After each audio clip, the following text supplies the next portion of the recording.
Hello my dear students, welcome to your Master Chem channel. कैसे हैं प्यारे बच्चों? Very good. तो आज मैं Amla Shankar Yadav Master Chem channel की तरफ से क्लास 12th के बच्चों के लिए वीडियो लेकर आया हूं। यह वीडियो सॉल्यूशन से रिलेटेड है, सॉल्यूशन चैप्टर से है। सॉल्यूशन में नॉर्मलिटी मोलारिटी का डिस्कशन हमने कर लिया है। आज हमारा डिस्कशन मोलैलिटी और मोल फ्रैक्शन को लेकर के है, जिसका कैलकुलेशन खूब आता है। एक बात ध्यान दीजिएगा कि मोलारिटी और नॉर्मलिटी ये दोनों टेम्परेचर डिपेंडेंट हैं, मानी टेम्परेचर बढ़ने पर वॉल्यूम बढ़ जाएगा, मोलारिटी नॉर्मलिटी दोनों घट जाएंगे। लेकिन मोलैलिटी टेम्परेचर बढ़े या घटे इसके वैल्यू पर कोई फर्क पड़ने वाला नहीं है, कोई भी चेंजिंग नहीं होगी। तो molality is temperature independent concentration, molality. तो प्यारे बच्चों, मोलैलिटी के बारे में डिस्कशन करेंगे। इसके साथ साथ मोल फ्रैक्शन का भी हमारा डिस्कशन आज होगा, और नेक्स्ट वीडियो में इसी से बेस हम न्यूमेरिकल कराएंगे। तो चलते हैं कैसे है। हाँ तो प्यारे बच्चों, मोलैलिटी जिसका सिंबल स्मॉल एम है, molality of solution is defined as the number of moles of solute dissolved in 1000 gram और 1 किलोग्राम ऑफ द सॉल्वेंट।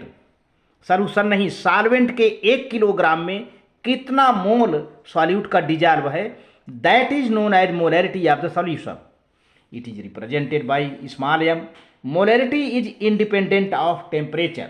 तो मैंने पहले बताया था कि टेम्परेचर चाहे कितना घटा दो कितना बढ़ा दो, मोलैरिटी के वैल्यू पर कोई चेंजिंग होने वाला नहीं है। तो मोलैरिटी इज टेम्परेचर इंडिपेंडेंट।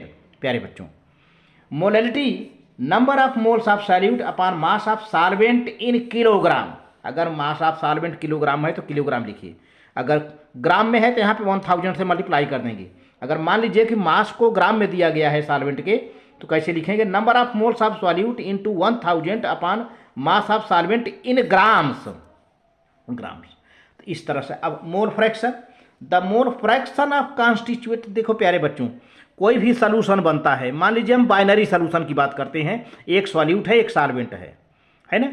तो सॉल्यूट का कुछ मोल होगा, उसमें सॉल्वेंट का कुछ मोल होगा। तो सॉल्यूट और सॉल्वेंट के मोल को हम टोटल कर लेते हैं।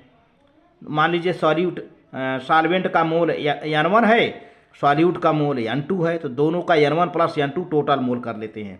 अब जिसका मोल फ्रैक्शन निकालना हो उसको मोल नंबर से टोटल मोल से डिवाइड कर देते हैं, मोल फ्रैक्शन निकल आता है।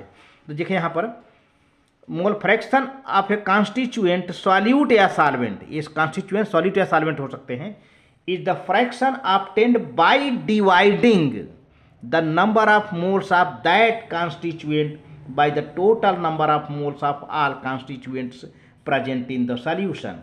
अब मान लीजिए N1 क्या है प्यारे बच्चों, यहाँ पर दिया है। मान लीजिए हम मान लेते हैं कि N1 is the number of moles of solvent and N2 is the number of moles of solute. तो तब क्या होगा? मोल फ्रैक्शन ऑफ सॉल्वेंट मान लीजिए निकाल लीजिए, mole fraction is Psi1 N1, क्योंकि मोल फ्रैक्शन हम सॉल्वेंट का निकाल रहे हैं, तो नंबर ऑफ मोल सॉल्वेंट कितना है N1, तो N1 upon total mole, N1 plus N2 total mole हो गया, सॉल्यूट प्लस सॉल्वेंट ऐड कर दिया। इसी तरह से मोल फ्रैक्शन ऑफ सॉल्यूट निकालने जा रहे हैं Psi2, तो N2 upon N1 plus N2। इस तरह से जिसका मोल फ्रैक्शन निकालने जाएंगे उसके मोल में टोटल मोल से डिवाइड कर देते हैं। जिस भी कॉन्स्टिट्यूएंट का, जिस भी कंपोनेंट का हम मोल फ्रैक्शन निकालेंगे, उस कंपोनेंट के मोल नंबर को टोटल मोल से डिवाइड कर देते हैं and we get the mole fraction of that component. अच्छा, एक चीज़ और है कि मोल फ्रैक्शन का सम हमेशा एक होता है, हमेशा always the sum of mole fraction becomes equal to 1, हमेशा 1 हो जाता है प्यारे बच्चों। चाहे कितने भी कंपोनेंट है, 2 4 3 5 6 7 8 जितने भी कंपोनेंट हो सॉल्यूशन में, नो मीनिंग, लेकिन हमेशा मोल फ्रैक्शन का सम 1 हो जाता है। तो इस तरह से वीडियो अच्छा लगे तो लाइक करके सब्सक्राइब शेयर कर देना प्यारे बच्चों। बोर्ड के स्टूडेंट के बोर्ड में अच्छे मार्क्स के लिए मास्टर केम उनकी शुभकामना करता है। Thank you very much.